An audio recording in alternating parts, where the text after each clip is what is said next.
Hello, my dear students. Welcome to your EVS class. Students, I hope you all are doing really very well. So, in our today's class of EVS, we all are going to see our chapter number 10, which name is Natural Disasters. इस पूरे chapter में हम natural disasters की बात करेंगे। ये क्या होते हैं?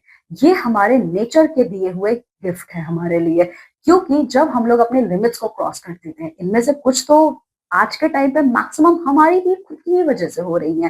ठीक है, तो natural disaster time to time आते रहते हैं। ठीक है, सो आइए हम पढ़ेंगे इस पूरे चैप्टर में वर्ल्ड के मेजर नेचुरल डिजास्टर्स के बारे में। ठीक है, देखिए, many a times we hear about events that cause damage to human life and property. Such situations that pose threat to life and property are called emergencies. When such emergencies are caused by natural factors, these are called natural calamities or natural disasters. Students, time to time हम लोग ये सुनते रहते हैं कि आज इसकी वजह से यहाँ पे तबाही मच गई, आज इस फैक्टर की वजह से इतने सारे लोगों की जान चली गई। तो बच्चों, जहां पे कोई भी डिस्ट्रक्शन होता है, किसी की भी जान जाती है, वो सिचुएशन हमारी इमरजेंसी की सिचुएशन कहलाती है। लेकिन जब इस इमरजेंसी के सिचुएशन के पीछे हमारे नेचर का हाथ हो, तो वो इमरजेंसी की सिचुएशन कहलाती है आपके नेचुरल कैलामिटीज या फिर नेचुरल डिजास्टर। ठीक है, आगे देखिए, we have no control over them. और एक और बात, जब भी नेचुरल डिजास्टर्स आते हैं, ह्यूमन बींग्स उसको कंट्रोल नहीं कर सकते। ठीक है, we can only reduce the effects of this disasters by preparing ourselves to face the situation. देखो, हम इन डिजास्टर्स को रोक नहीं सकते, लेकिन हम इनके इफेक्ट्स को कंट्रोल जरूर कर सकते हैं। ठीक है, some of the common natural disasters are earthquakes, tsunamis, volcanic eruptions, landslides, cyclones, floods, droughts etcetera. So world में जो कॉमन आपके नेचुरल डिजास्टर्स हैं वो है earthquake, tsunami, cyclone, storms, floods, droughts, landslides, volcanic eruptions, etc.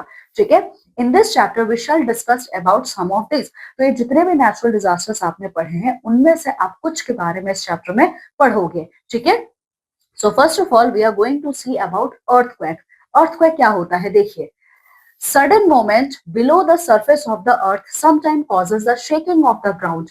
This shaking of the ground is called an earthquake. ठीक है, तो students, हमारा जो सरफेस है अर्थ का, ठीक है, ये प्लेट्स के ऊपर टिकी हुई है। ठीक है, हमारा जो सरफेस है प्लैनेट अर्थ का, ये बहुत सारे प्लेट्स में टिके हुए हैं। ठीक है, उन्हीं प्लेट्स के नीचे हमारा प्लैनेट अर्थ क्या है, उस पर काम करता है। ठीक है, ये पूरा जो लैंड पोर्शन है इन्हीं प्लेट्स पे टिका हुआ है। ठीक है, जब ये surface of the earth time to time shake करने लगते हैं, हिलने लगते हैं आपस में, तो जब ये शेक करते हैं तब अर्थक्वेक आता है। ठीक है, सो यही the shaking of the earth surface is called as earthquake. ठीक है, आगे देखिए, some earthquakes are mild and cannot be felt, while some are so strong that they cause heavy damage to life and property.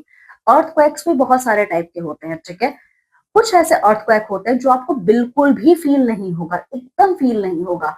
वहीं पे कुछ earthquake ऐसे होते हैं जो आपको फील ही नहीं होता है, जो ह्यूमंस को मारने की ताकत भी रखता है। ठीक है, सो एक अर्थक्वेक है जहां पे हमें कुछ फील नहीं होता कि अर्थक्वेक भी आया था। वहीं दूसरी तरफ आपके सेकेंड अर्थक्वेक होते हैं जो लोगों को मारने की ताकत भी रखते हैं। ठीक है ना, What should one do if there is an earthquake? अगर अर्थक्वेक आता है तो हमें क्या करना चाहिए? ठीक है, हम लोगों को क्या करना चाहिए अगर अर्थक्वेक आता है तो देखिए, सबसे पहले आपको क्या करना चाहिए, मूव एन ओपन एरिया। ठीक है, तो सबसे पहले जो ओपन एरिया है आप वहां चले जाइए। ठीक है, ओपन एरिया में आप सबसे पहले चले जाइए। इसके बाद आप खुद को शांत रखिए बिल्कुल भी। ठीक है, और उसके बाद अगर आप बिल्डिंग में हैं तो आराम से, मतलब अच्छे से आइए बाहर। ठीक है, do not enter the building immediately after the earthquake. और अगर अर्थक्वेक खत्म भी हो गया है, अर्थक्वेक हैज स्टॉप्ड, ठीक है, अर्थक्वेक कुछ सेकंड्स के लिए होता है, अगर शेकिंग बंद भी हो गया तब भी तुरंत आपको बिल्डिंग के अंदर नहीं घुसना है, क्योंकि अर्थक्वेक के बाद आफ्टर शॉक्स भी हमें मिलते हैं। ठीक है, keep away from electric poles and trees. और अर्थक्वेक के टाइम पे कभी भी ट्रीज और इलेक्ट्रिक पोल्स के पास नहीं जाना चाहिए, क्योंकि डेडली अर्थक्वेक्स के टाइम पे क्या होता है, ये जो इलेक्ट्रिक पोल्स और ट्रीज हैं वो भी गिर जाते हैं आपके। ठीक है, पर देखिए, do not stand near hanging pots और विंडोज आफ्टर एन अर्थक्वेक। ठीक है, अर्थक्वेक के बाद कभी भी अपने घर में जो भी आपके हैंगिंग पॉट्स हैं या विंडोज हैं, उनके पास आपको खड़ा नहीं रहना है, ठीक है। चलिए, सो ये है सारा का सारा आपका अर्थक्वेक। आप देख सकते हो ये अर्थक्वेक कितना ज्यादा डेडली है।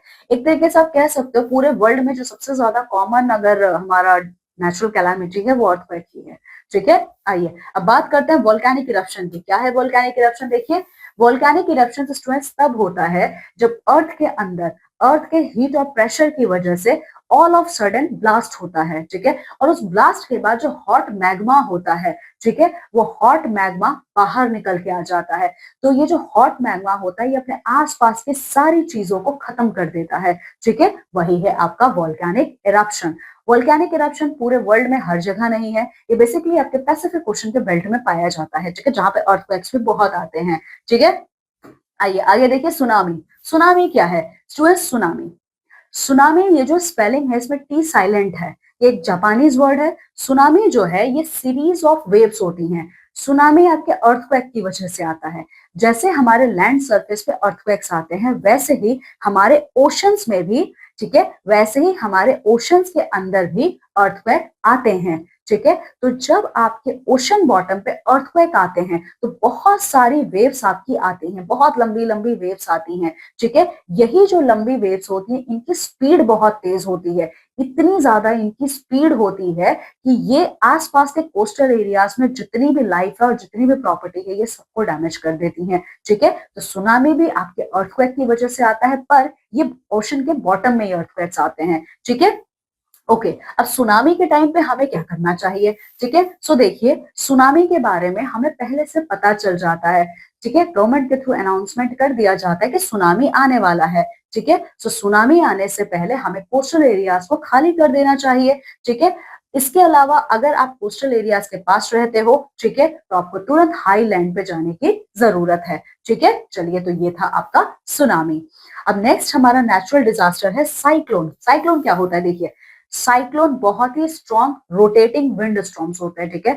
यानी जो विंड्स होते हैं ये रोटेट करते रहते हैं, ठीक है। तो यही जब रोटेशन ऑफ द विंड जब ये बहुत ज्यादा स्ट्रॉन्ग हो जाते हैं तो ये साइक्लोन के रूप में कन्वर्ट हो जाते हैं। और जब साइक्लोन होता है तो सिर्फ हवा नहीं चलती, बारिश भी बहुत तेज होती है, ठीक है। और ये बारिश इतना ज्यादा डेडली होता है, ये साइक्लोन इतना ज्यादा डेडली होता है कि बहुत से लोगों को मार देता है और साथ ही साथ प्रॉपर्टीज को भी डैमेज कर देता है।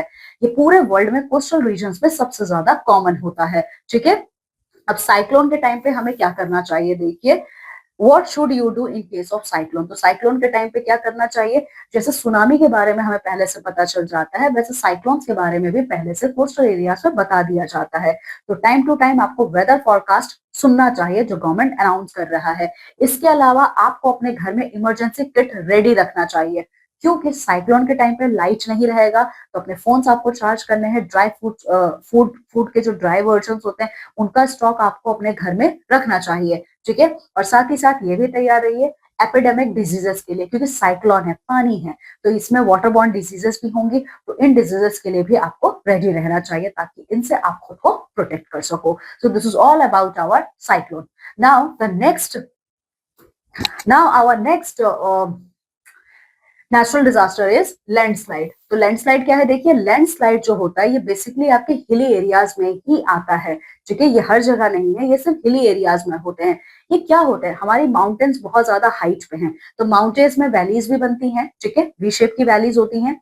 तो यहाँ पे क्या होता है, ऑल ऑफ सडन बहुत बड़े बड़े माउंटेन के जो रॉक्स होते हैं वो नीचे चले आते हैं, क्योंकि माउंटेन स्लोप होते हैं, ठीक है। तो वो नीचे चले आते हैं। तो जब ये नीचे चले आते हैं ऑल ऑफ सडन, ये अचानक से आते हैं, बिल्कुल, ठीक है। तो ये जब नीचे चले आते हैं तो जितने भी लोग वहां रहते हैं, जितनी भी प्रॉपर्टी वहां, ये सबको डैमेज कर देते हैं, ठीक है।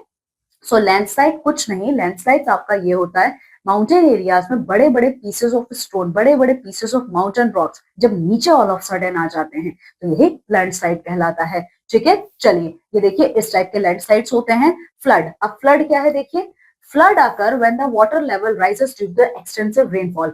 फ्लड जो होता है ये कहाँ आता है? फ्लड पहले आता है, पहले बारिश होती है, जब बारिश बहुत ज्यादा हो जाती है, एक्सेस हो जाती है कि रिवर्स उस पानी को होल्ड नहीं कर पाती हैं, तो रिवर्स उसको ओवरफ्लो कर देती हैं और वही ओवरफ्लोइंग ऑफ रिवर आपका फ्लड बन जाता है। ठीक है, ये फ्लड जिस एरिया से होके गुजरेगा ये उसको पूरा खत्म करता हुआ जाएगा, वहां के क्रॉप्स, प्रॉपर्टीज, एनिमल लाइफ, यहाँ तक कि ह्यूमन लाइफ, ये सबको खराब करते हुए जाएंगे। अब ये पानी है, जैसे साइक्लोन डेडली डिजीजेस फैलाता है, वैसे आपके जो फ्लड है वो भी एपिडेमिक डिजीजेस जैसे कि कॉलेरा और टाइफाइड इनको बढ़ाते हैं। ठीक है, चलिए नेक्स्ट है ड्रॉट। अभी तक हमने बहुत पानी पानी कर लिया, ठीक है, लेकिन ड्रॉट, ड्रॉट ये वो नेचुरल डिजास्टर है जो तब आता है जब पानी की कमी बहुत ज्यादा हो जाती है। ठीक है, सो देखिए पर इसका मतलब ये नहीं कि एक साल बारिश नहीं हुई तो वो एरिया आपका ड्रॉट प्रोन एरिया हो गया, बिल्कुल नहीं। ड्रॉट का मतलब होता है जब काफी टाइम तक, काफी ऑलमोस्ट 10 to 15 ईयर्स आप एक टाइम लगा सकते हो, एरिया में बहुत कम बारिश हो रही है, बारिश हो ही नहीं है, बारिश हो ही नहीं रही है, तो वो पूरा का पूरा एरिया आपका ड्रॉट प्रोन एरिया हो जाता है। ठीक है, अब जैसे ज्यादा बारिश, ठीक है, ज्यादा बारिश फ्लड के रूप में आता है, वो क्रॉप्स को खत्म कर देता है। वैसे जो ड्रॉट होते हैं जहां पानी है ही नहीं, वो भी हमारे सॉइल, क्रॉप्स, एनिमल्स और लोग सबको मार देते हैं। ठीक है, बेसिकली ये तब होता है जो ड्रॉट है ये ह्यूमन एक्टिविटीज की वजह से ज्यादा होता है। ठीक है, इसमें क्या होता है, ड्रॉट के सिचुएशन में क्या होता है, ड्रॉट के सिचुएशन में जो हमारे रिजर्वायर्स होते हैं जहां पे पानी को स्टोर करके रखा जाता है, ठीक है, वो सूखना चालू हो जाते हैं, और जब वो सूखते हैं तो प्रोडक्शन कम होता है, फार्मिंग कम होती है, फार्मिंग कम होगी तो खाने की कमी होगी, खाने की कमी होगी तो ह्यूमन बींग्स और कैटल्स सबको बहुत ज्यादा प्रॉब्लम होगा। ठीक है, साथ ही साथ आप देखेंगे यहाँ पे एक्वेटिक लाइफ और आपका सॉइल इरोजन काफी ज्यादा हो जाएगा। ठीक है, इसके अलावा जो डिफॉरेस्ट्रेशन होता है, देखिए deforestation is also one of the cause of drought. ठीक है, ट्रीज कट चुके हैं, जब ट्रीज कट चुके हैं तो सॉइल इरोजन हो रहा है, सॉइल इरोजन हो रहा है तो एक सर्टेन पीरियड ऑफ टाइम के बाद वो सिचुएशन पूरा का पूरा ड्रॉट में कन्वर्ट हो जाता है आपका। ठीक है, तो इसीलिए हमें काफी ज्यादा प्रोटेक्शन लेना चाहिए ताकि हम आने वाले टाइम पे क्या करें, ड्रॉट को रोक पाए। ठीक है, तो हमारी गवर्नमेंट ऑफ इंडिया ने बहुत सारे रिजर्वायर्स बनाए हैं ऐसे एरियाज के लिए जहां पे बारिश बहुत कम होती है, यहाँ पे लोगों को अवेयरनेस भी दिया जाता है कि पानी का कैसे आप अच्छे से यूज कर सकते हो। साथ ही साथ यहाँ पे उन क्रॉप्स को लगाने की ट्रेनिंग दी जाती है जो क्रॉप्स आपके ज्यादा दिन पानी के बिना सरवाइव कर सकते हैं। तो ये है पूरा ड्रॉट का सिचुएशन ना। What should we do in case of a drought, drought के टाइम पे हम सब लोग को क्या करना चाहिए, तो सबसे पहले हमेशा कहा जाता है शावर से मत नहाइए, शावर से पानी ज्यादा वेस्ट होता है, बकेट और मग का यूज कीजिए, तो इस तरीके से आप पानी बचाएंगे। दूसरा, do not waste water in any way, और पानी को तो बिल्कुल भी वेस्ट मत कीजिए। ठीक है ना, यहाँ पे इतने सारे हम लोगों ने नेचुरल डिजास्टर्स के बारे में पढ़ा है। अब ये नेचुरल डिजास्टर्स के क्या कंसिक्वेंसेस होते हैं, क्या हमारे ऊपर इफेक्ट होता है, तो आइए देखिए। Natural disasters have many adverse effects on life and property. Many people lose their lives and several become handicapped for life. जो नेचुरल डिजास्टर्स होते हैं इनकी वजह से ह्यूमंस की लाइफ पे बहुत ज्यादा इफेक्ट होता है। पहली बात तो डेथ हो जाती है। दूसरा, जो नेचुरल डिजास्टर में बच जाते हैं वो या तो पूरे लाइफ के लिए ट्रॉमेटाइज हो जाते हैं या फिर वो हैंडीकैप्ड हो जाते हैं। ठीक है, उनको इतना ज्यादा प्रॉब्लम होता है। इसके अलावा डैम्स, रोड्स, हाउसेस और क्रॉप्स ये टोटली डैमेज हो जाते हैं। बहुत सारे लोगों का घर छिन जाता है। एसेंशियल सर्विसेज जैसे वाटर सप्लाई और इलेक्ट्रिसिटी ये भी डिस्टर्ब हो जाता है। ठीक है, चलिए अब कम्युनिटी हेल्प, इस ये क्या होता है, हमारी गवर्नमेंट ने बहुत सारी हेल्प की है। ठीक है, मतलब बहुत सारे इनिशिएटिव्स लिए हैं इन सारे डिजास्टर्स के टाइम पे, जैसे कि गवर्नमेंट रिलीफ मटेरियल पहुंचाती है वहां पे जहां पे नेचुरल डिजास्टर आया है। साथ ही साथ इमरजेंसी सर्विसेज जैसे कि हॉस्पिटल, फायर स्टेशन और पुलिस स्टेशन ये हमेशा अलर्ट मोड में रहते हैं किसी भी टाइप के नेचुरल डिजास्टर के टाइम पे। बहुत सारी एनजीओज हैं जो अफेक्टेड लोगों की हेल्प करते हैं। ओके, सो आप देख सकते हो यही है एनजीओ।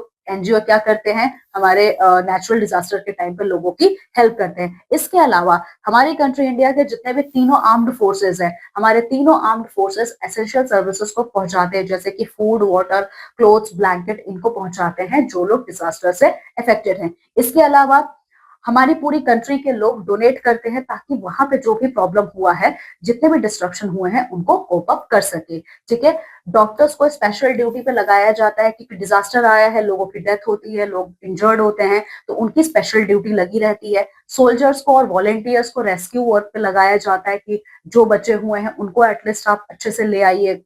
इसके अलावा साथ ही साथ लोकल्स भी वहां की बहुत हेल्प करते हैं। ठीक है, चलिए, it's a smart tip for you all. क्या है स्मार्ट टिप? देखिए, जो रेड क्रॉस सोसाइटी है, ये एक इंडिपेंडेंट ऑर्गेनाइजेशन है जो लोगों की हेल्प करती है इमरजेंसी के टाइम पे। इसको हेनरी डुनंट ने 1864 में बनाया था। अब बात हुई थी स्टूडेंट्स आपके इमरजेंसी किट की। तो इमरजेंसी किट क्या होता है? देखिए, हर फैमिली में इमरजेंसी किट होना ही चाहिए। ठीक है, किसी भी डिजास्टर के टाइम पे वो इमरजेंसी किट हमारे काम आता है। तो इमरजेंसी किट में क्या क्या चीजें होती हैं? तो देखिए, इमरजेंसी किट में सबसे पहले आपका फर्स्ट एड किट होना चाहिए। ठीक है, साथ ही साथ मेडिसिन और फ्लैश लाइट्स होने चाहिए, फूड और वाटर और क्लॉथ्स होने चाहिए। ठीक है, चलिए, अब फर्स्ट एड क्या है? देखिए, आप लोगों ने बहुत पढ़ा है फर्स्ट एड के बारे में। तो फर्स्ट एड वो इमीडिएट हेल्प उस इंजर्ड पर्सन को दी जाती है जब डॉक्टर्स या अभी हॉस्पिटल में वो जाने लायक नहीं रहते, डॉक्टर्स के पास या हॉस्पिटल में जाने लायक वो भी नहीं रहते हैं। तो सबसे पहले जो हेल्प उस इंजर्ड पर्सन को दी जाती है वही आपका फर्स्ट एड कहलाता है। ठीक है, अगर टाइम से फर्स्ट एड दे दिया जाए तो विक्टिम की लाइफ को आप प्रोटेक्ट कर सकते हो। ठीक है, सो देखिए, अगर आप किसी को फर्स्ट एड दे रहे हो तो आपको भी बहुत ज्यादा केयरफुल रहने की जरूरत है। जैसे कि सबसे पहले आप लोग शांत रहोगे, जो विक्टिम है, जो इंजर्ड पर्सन है, उसके आसपास क्राउड आप लगने नहीं देंगे। इसके अलावा आप बहुत अच्छे से, बहुत ही सेंसिबल तरीके से काम करेंगे, डॉक्टर को इमीडिएट हेल्प के लिए बुलाएंगे। ठीक है, और आप अपने किसी बड़े की भी हेल्प लेंगे इसमें। ठीक है, अब मान लीजिए किसी को कट हुआ है। ठीक है, तो इस केस में आप क्या करोगे? कट्स एंड वुंड्स के टाइम पे हमें ये सारा काम करना चाहिए। तो सबसे पहले जहां पे भी चोट लगा है उसको पानी से धोना है आपको, ताकि उस कटे हुए एरिया की वजह से जर्म्स बॉडी में एंटर ना कर पाए। धोने के बाद आप एंटीसेप्टिक लोशन को कॉटन पैड की हेल्प से आराम आराम से उस पर लगाएंगे, अगर किसी की बॉडी में कट लगा है तो। फिर वो जो कटेड पोर्शन है उसको आप क्लीन बैंडेज या बैंडेड से ढक देंगे। ये आप तब करोगे जब चोट ज्यादा नहीं लगा, कट ज्यादा नहीं है। लेकिन अगर कट बहुत ज्यादा लगा है और काफी डीप लगा है तो सबसे पहले आप आइस क्यूब लगाओगे, क्योंकि आइस क्यूब से क्या होता है, ब्लीडिंग रुक जाती है। उसके बाद आप खुद ही फर्स्ट एड देने नहीं लगेंगे। जैसे ही ब्लीडिंग रुकेगी आप विक्टिम को डॉक्टर के पास लेके जाओगे, क्योंकि कट बहुत ज्यादा डीप है। ठीक है, इसके बाद अगर कट किसी मेटल के ऑब्जेक्ट से लगा है तो तुरंत विक्टिम को आप एंटी टेटनस का इंजेक्शन भी लगवाएंगे। ठीक है, अब फेंटिंग की बात करते हैं। मान लीजिए कोई बेहोश हो गया है, तो फेंटिंग के टाइम पे हमें क्या करना चाहिए? अगर कोई पर्सन बेहोश हुआ है तो जो विक्टिम बेहोश हुआ है सबसे पहले हम क्या करेंगे? उसको लिटा देंगे। ठीक है, और उसका जो हेड है वो लोअर साइड में रहेगा बाकी के बॉडी के कंपैरिजन में। ऐसा आप क्यों करेंगे? क्योंकि इससे उसकी पूरी बॉडी में ब्लड अच्छे से फ्लो होगा और आप पहले तो खुद ही नहीं घबराएंगे। अगर आप घबरा जाएंगे तो कैसे आप फेंटेड पर्सन को फर्स्ट एड दोगे? ठीक है, चलिए, इसके अलावा क्राउड को आप वहां पे गैदर होने नहीं देंगे। अब बात करते हैं बर्न्स की। अगर बर्न्स हुए हो तो बर्न्स दो टाइप के होते हैं। अगर हल्का फुल्का जला है तो हल्के फुल्के जलने की केस में आप कोल्ड वाटर या आइस पैक लगाएंगे, एंड फिर उसके बाद एंटीसेप्टिक क्रीम जैसे कि बर्नॉल है आप ये लगाएंगे। और अगर ब्लिस्टर्स आ चुके हैं छोटे छोटे, आप देख सकते हो इस तरीके से, अगर ब्लिस्टर्स आए हैं तो कभी भी आप उसको फोड़ोगे नहीं। ठीक है, चलिए, ये आप तब करेंगे जब हल्का जला हो। लेकिन अगर ज्यादा जल गया हो, जैसे कि किसी के कपड़ों में आग लग गई है, तो आप क्या करेंगे? उस पर्सन को ग्राउंड पे रोल करेंगे और उसके ऊपर ब्लैंकेट लगाएंगे। ठीक है, आप पैनिक नहीं करोगे और तुरंत डॉक्टर को बुलाओगे इमरजेंसी सर्विस के लिए।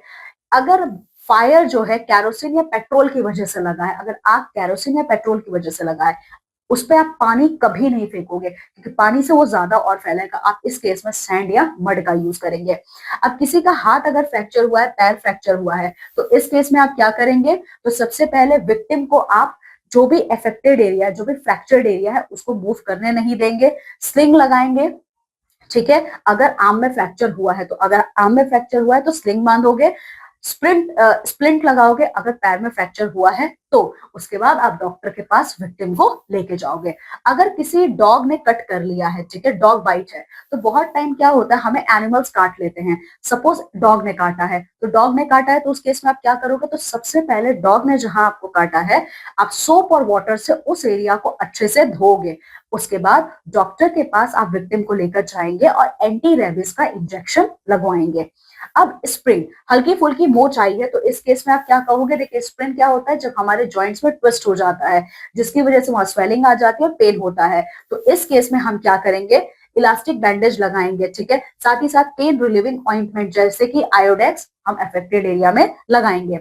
अब नोज ब्लीडिंग, अगर किसी के नोज से ब्लड आ रहा है, इस केस में आप क्या करोगे, विक्टिम को आप अपराइट साइड एरिया में बैठाएंगे ताकि उसका जो सर है वो पीछे की तरफ ऐसे रहे। इससे क्या होगा, ब्लीडिंग रुकेगी। और साथ ही साथ आप नोज को अच्छे से दबा के रखेंगे, प्रेस करके रखेंगे, ठीक है। आइस पैक लगाएंगे, ठीक है। और जितने टाइम आप नोज को बंद करके रखोगे पेशेंट का, आप उतने टाइम तक पेशेंट से कहोगे कि जो सांस है वो माउथ के थ्रू ले, ठीक है। चलिए, सो ये सारी चीजें आपको नोज ब्लीडिंग के केस में करनी है।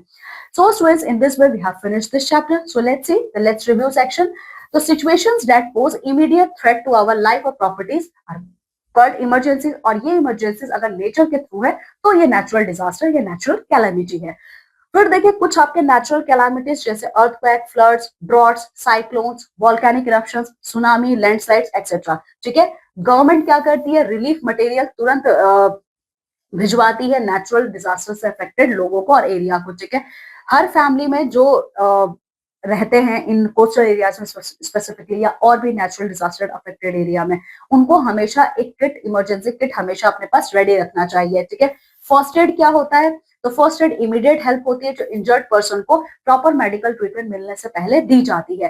Follow the simple rules while giving first aid to save life. आपने बहुत सारे फर्स्ट एड के रूल्स पढ़े हैं, किसी को नोज ब्लीड हो रहा है डॉग बाइट में, या अगर जल गया है या कट लग गया है तो क्या क्या चीजें करनी है, ठीक है। सो स्टूडेंट्स, आप लोगों को ये सारा चैप्टर बहुत अच्छे से पढ़ना है, ठीक है, क्योंकि इसमें बहुत सारे फर्स्ट एड के रूल्स भी दिए हैं, ठीक है। And after all of them you have to complete your exercise, okay. Now students, we all are going to meet in the next class of our EVS with our new chapter. Till then, take very good care of yourself. Bye.